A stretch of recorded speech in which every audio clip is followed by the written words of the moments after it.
Baik, sebelumnya izinkan kami untuk mengaturkan Pangastengkara Panganjali Umat. Om Swastiastu. Pada video kali ini, di sini saya akan membuat video mengenai belajar mengajar materi IPA kelas 3 SD.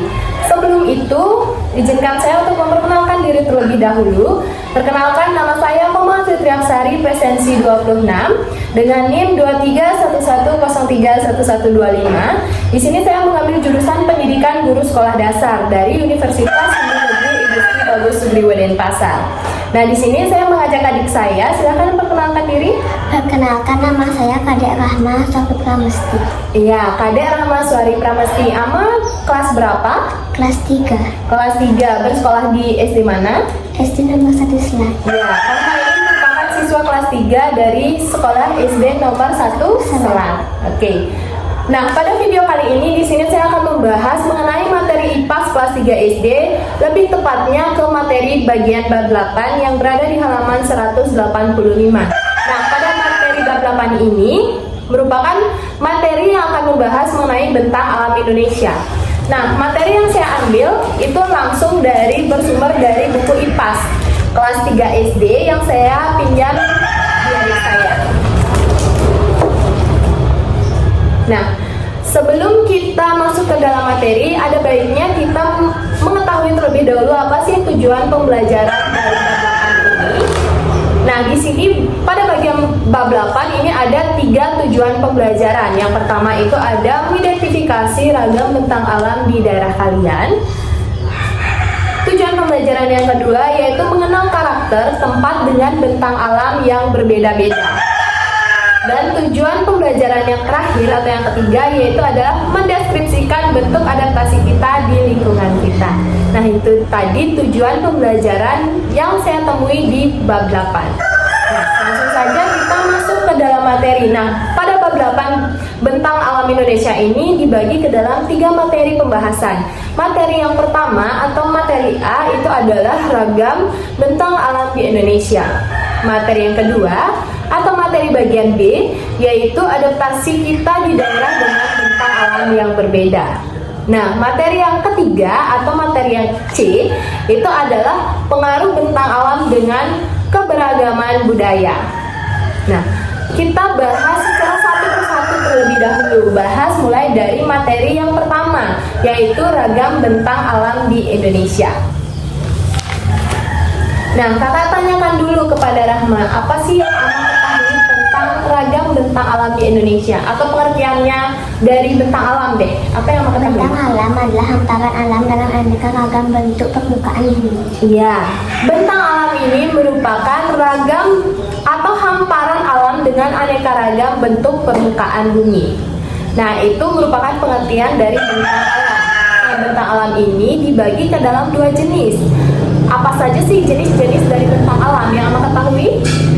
Dataran rendah, Daratan dan perairan. Iya, bentang alam itu jenisnya ada 2 yaitu daratan dan juga perairan. Nah, bentang alam wilayah daratan ini contohnya apa saja sih yang yang ketahui?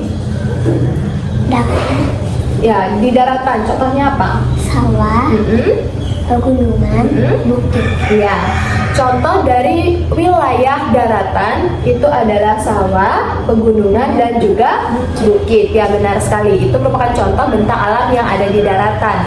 Nah, jenis yang kedua tadi kan kakak bilang ada bentang alam wilayah perairan. Apa saja sih contoh dari bentang alam wilayah perairan?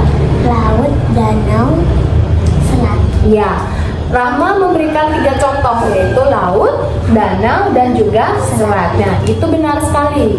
Laut, danau, dan juga selat itu merupakan contoh bentang alam wilayah perairan. Ya, oke. Selanjutnya kita mengetahui bahwa bentang alam wilayah daratan ini kita dapat bagi lagi ke dalam 2 bagian. Nah, apa saja sih bagian-bagiannya itu? Itu ada dataran tinggi dan juga dataran Rendah. ya, benar sekali. Bentang alam daratan itu dibagi ke dalam 2, dataran tinggi dan juga dataran rendah. Nah, kita masuk dulu ke ciri-ciri dari dataran tinggi dan juga dataran rendah. Kalau yang ama ketahui, apa sih ciri-ciri dari dataran tinggi? Seperti di daerah Bedugul, itu kan termasuk dataran tinggi. Apa ciri-cirinya? Udaranya lebih sejuk. Iya, udaranya lebih sejuk. Ama pernah ke Bedugul? Pernah. Pernah ya.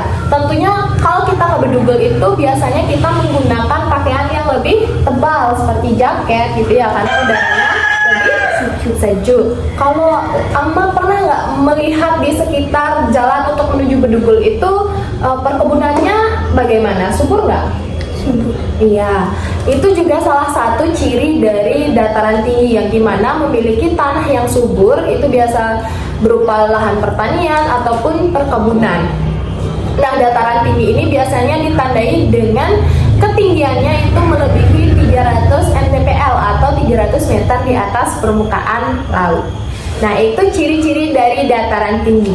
Sekarang kita beralih ke ciri-ciri dari dataran rendah. Apa sih yang Mama ketahui dari ciri-ciri dari dataran rendah? Udaranya lebih panas. Iya, udaranya lebih panas. Kok kita ini tinggal di dataran rendah atau tinggi?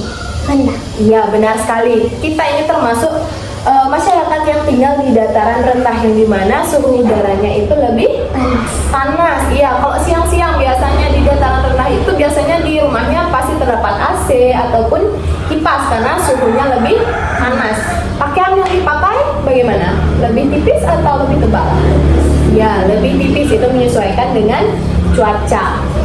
Nah, udara yang panas ini merupakan salah satu ciri dari daerah dataran rendah. Selain udara yang panas, dataran rendah ini biasanya kurang dari 200 mdpl atau kurang dari 200 meter di atas permukaan laut. Itu bisa disebut dengan daerah yang memiliki dataran rendah. Nah, selain itu, ciri-ciri dari dataran rendah ini terdapat lahan pertanian seperti terdapat banyak sawah, sungai. Nah, itu biasanya dimanfaatkan oleh warganya untuk bertani atau berkebun. Nah, itu ciri-ciri dari dataran rendah. Oh ya, selain itu juga dataran rendah ini biasanya lebih padat penduduk daripada daerah dataran tinggi ya. Kalau perkotaan itu termasuk dataran rendah atau dataran tinggi? Nah, iya, kalau perkotaan itu termasuk ke dalam dataran rendah. Iya, benar sekali. Nah, itu mengenai materi pada bagian A, yang dimana materi A ini adalah ragam bentang alam di Indonesia. Itu tadi sudah dijelaskan mengenai pengertian bentang alam, setelah itu jenis-jenis bentang alam, jenis-jenis bentang alam wilayah daratan, dan juga ciri-ciri dari dataran tinggi dan juga dataran rendah. Nah, sekarang kita masuk ke materi bagian B.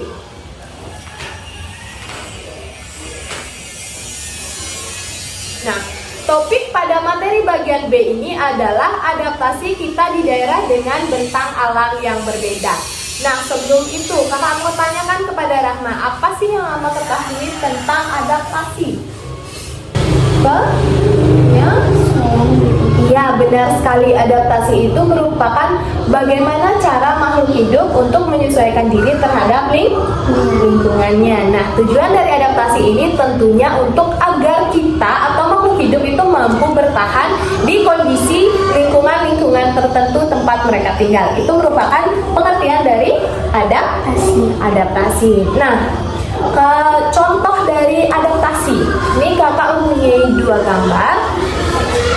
Nah, bisa dilihat. Saya lihat, Rama? Oke, gambar yang pertama ini ada gambar apa? Gunung. Pegunungan. Gambar yang kedua? Pantai. Ya, gambar pantai. Coba kakak tanyakan, apa sih yang menjadikan perbedaan antara 2 gambar ini? Yang di atas gambar gunung, yang di bawah gambar pantai. Apa saja yang perbedaan yang nampak, yang melihat? Baju. Iya, dari segi pakaian ya, dari segi pakaian. Coba jelaskan sedikit, apa sih kok Amma bisa bilang pakaiannya berbeda antara yang di pegunungan dan juga yang di pantai? Karena apa? Yang di pegunungan pakai Jaket. ya, di pegunungan ini pakai jaket tebal lengkap dengan topi, selop tangan dan juga sepatu. Ini kenapa kok bisa orang di daerah pegunungan ini lebih cenderung menggunakan jaket tebal? Karena apa? Karena udaranya sejuk. Iya, benar sekali, itu karena udaranya sejuk. Ya, ini contoh dari adaptasi mereka. Orang atau masyarakat yang tinggal di daerah pegunungan beradaptasi dengan cara mereka menggunakan jaket tebal. Nah, karena suhu di pegunungan itu cenderung lebih dingin. Oke, selanjutnya yang di bawah. Ini daerah pantai. Tadi Rahma bilang daerah pantai itu biasanya menggunakan baju yang lebih cenderung tipis. Nah, coba jelaskan sama kakak sedikit. Apa sih yang kamu ketahui kenapa bisa orang-orang di daerah pesisir atau daerah pantai ini menggunakan baju yang cenderung tipis? Karena udaranya panas.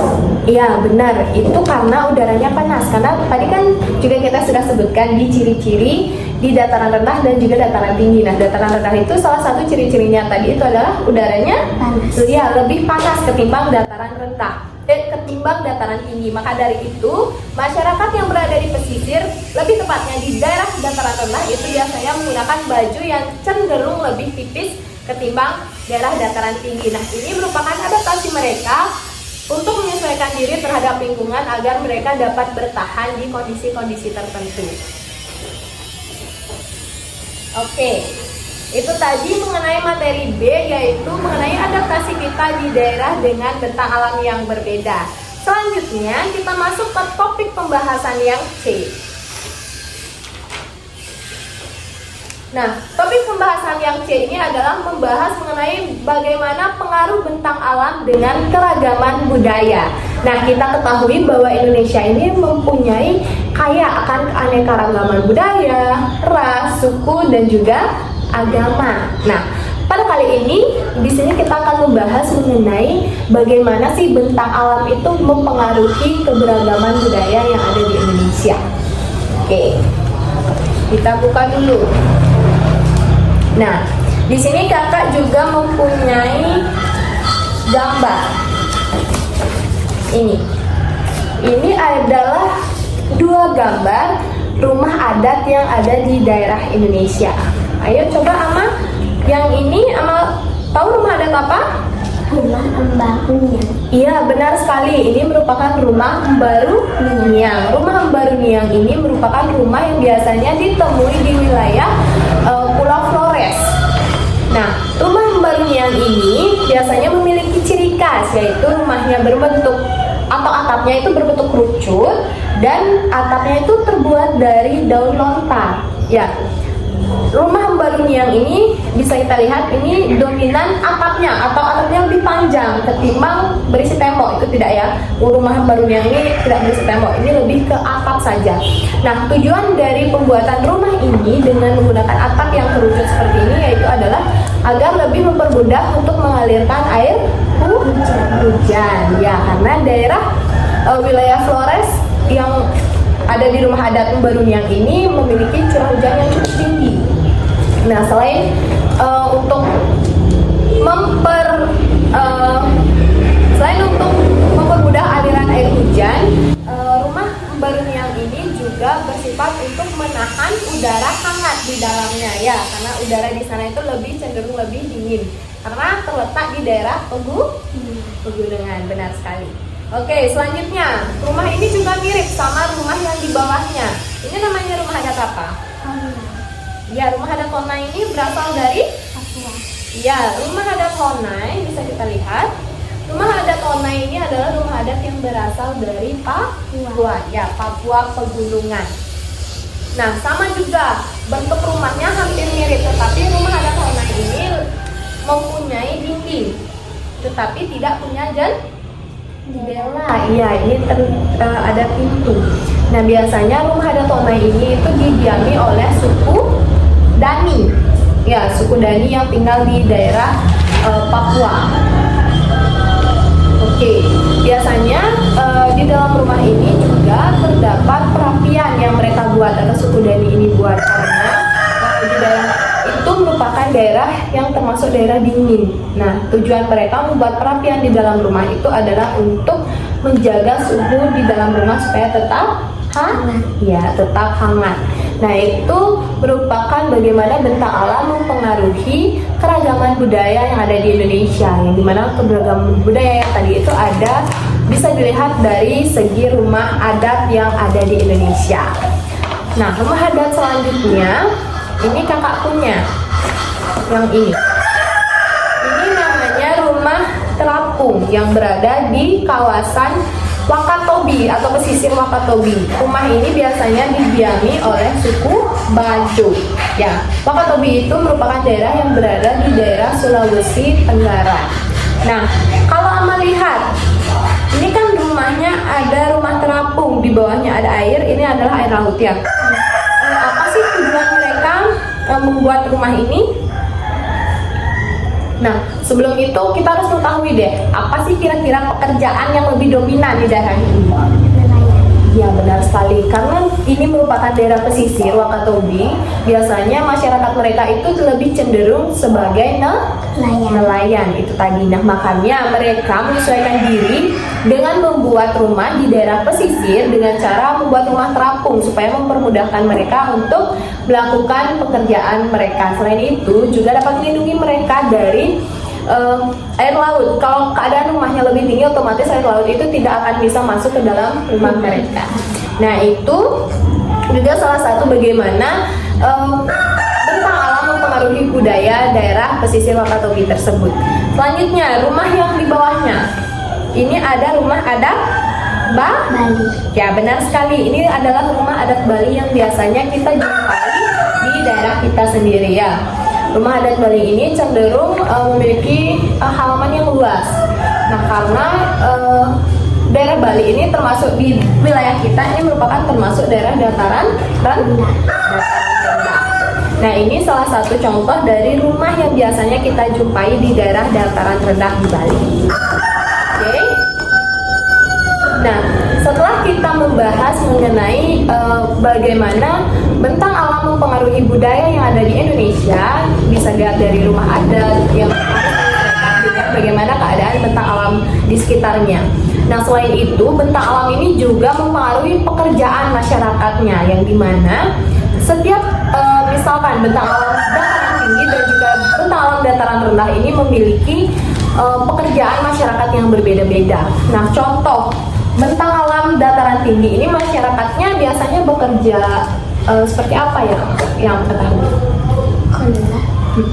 Dataran tinggi dulu. Dataran tinggi seperti daerah Bedugul biasanya masyarakatnya ngapain sih?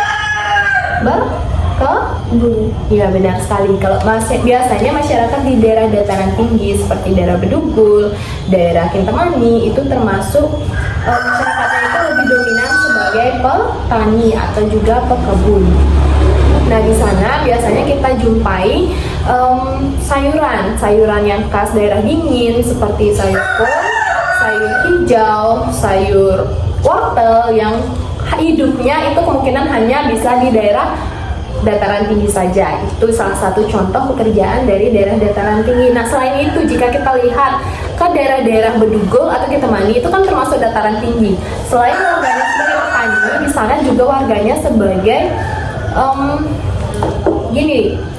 pengelola properti seperti tersedianya villa, tempat menginap, homestay atau glamping deh yang terkenal di daerah Kintamani sekarang itu termasuk juga pekerjaan khas dari daerah dataran tinggi.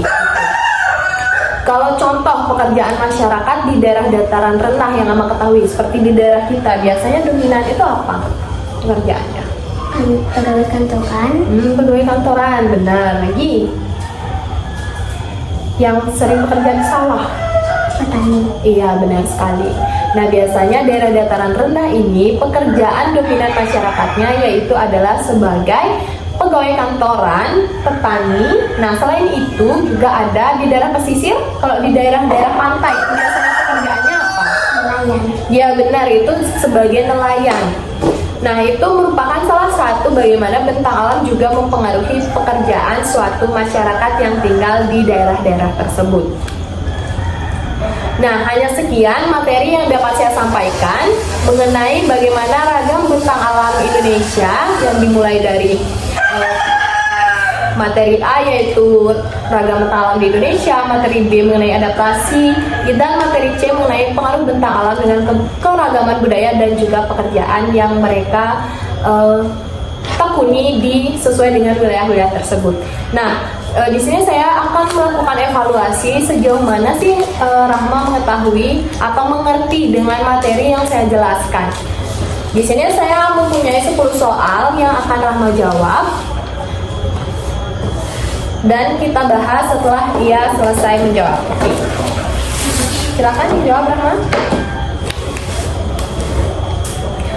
Nah, tujuan saya memberikan Rahma soal atau pertanyaan itu adalah untuk mengukur apakah Rahma mengerti apa sih yang saya jelaskan tadi.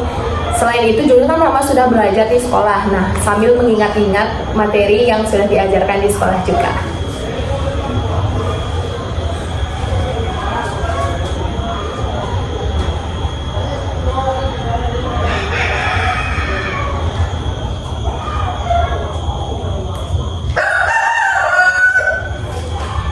Karakteristik utama dari daerah pantai adalah Berdekatan dengan laut dan biasanya lepas. iya. Nomor 7, apa yang membuat daerah pegunungan berbeda dari daerah dataran rendah? Apa yang membuat berbeda biasanya?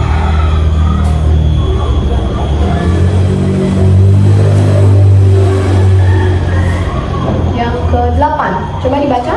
Mengapa tanah yang dataran rendah seringkali lebih subur? Ya, mengapa tanah di daerah dataran rendah seringkali lebih? Oke, yang 9, coba dibaca. Di daerah mana kita biasanya, apa itu?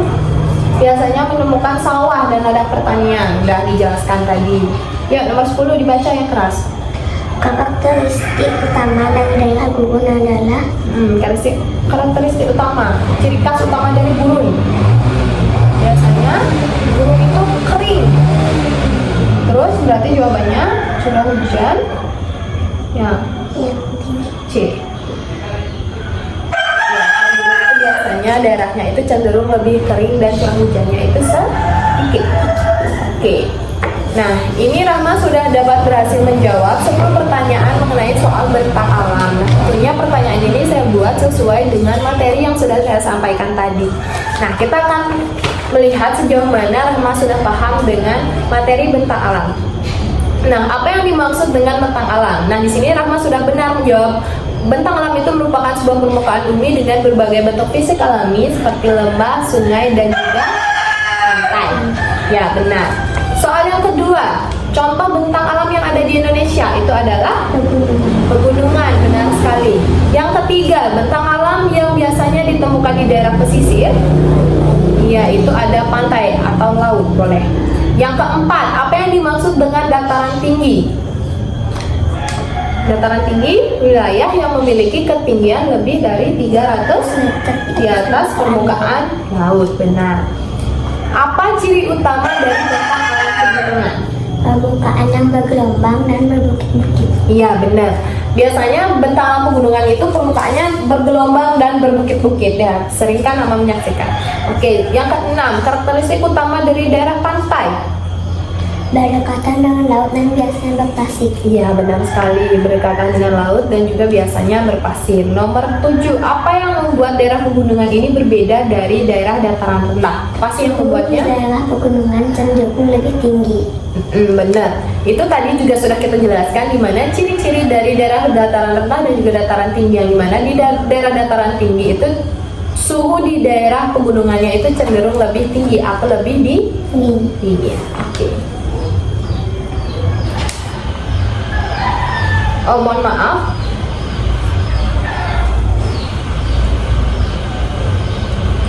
Oh, lebih sejuk ya, bukan lebih tinggi ya. Daerah pegunungan itu suhunya lebih sejuk, bukan tinggi, lebih sejuk. Nomor 8. Mengapa tanah di dataran rendah seringkali lebih subur? Mengapa? Karena endapan lumpur dari sungai membuat tanah menjadi subur. Benar. Nomor 9. Di daerah mana kita biasanya menemukan sawah dan ladang pertanian? Dataran rendah. Ya, benar sekali. Biasanya kita menemukan daerah sawah atau ladang pertanian itu di daerah dataran rendah. Selanjutnya, nomor 10. Bagaimana karakteristik utama dari daerah gurun? Curah hujan yang sangat rendah dan tanah yang kering. Iya, kalau gurun itu biasanya identik dengan hamparan pasir yang sangat luas, yang dimana biasanya di sana itu curah hujannya itu sangat rendah atau bahkan jarang sekali hujannya. Berbeda dengan daerah pegunungan yang curah hujannya lebih tinggi. Oke. Nah, jika dilihat dari semua jawaban ini, Rahma menurut saya sudah memahami tentang materi bentang alam yang sudah saya jelaskan. Nah, hanya sekian mengenai materi bentang alam pada bab 8 ini yang dapat saya sampaikan. Apabila ada kesalahan dalam tutur kata, mohon maaf, dan kami tutup dengan mengaturkan Parama Santi. Om Santi Santi Santi Om.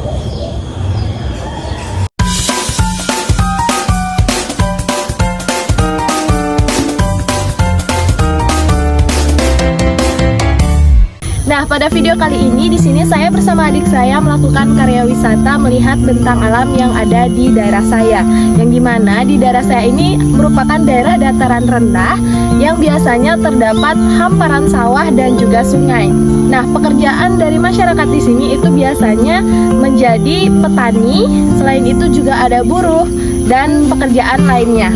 Tapi yang lebih dominan di sini adalah pekerjaannya yaitu sebagai petani. Halo semuanya, yuk kita sama-sama melihat keindahan bentang alam yang ada di wilayah saya. Saya merupakan masyarakat yang tinggal di daerah dataran rendah. Nah, di lingkungan saya ini, alam memberikan keindahan dan juga kehidupan yang sangat luar biasa. Salah satunya adalah persawahan, yang tak hanya menjadi sumber pangan, tetapi juga pemandangan yang menyejukkan mata. Di sini, kita bisa melihat bagaimana manusia dan alam bekerja sama, seperti petani mengolah tanah dan air sungai mengalir melalui saluran irigasi yang memberikan kehidupan pada tanaman padi. Nah, sungai pun menjadi bagian penting dari bentang alam. Selain sumber air bersih, sungai juga menjadi rumah bagi banyak makhluk hidup dan menjadi tempat masyarakat sekitar untuk beraktivitas. Bentang alam seperti persawahan dan juga sungai adalah warisan yang harus kita jaga. Karena dari alam, kita hidup dan kepada alam kita bertanggung jawab.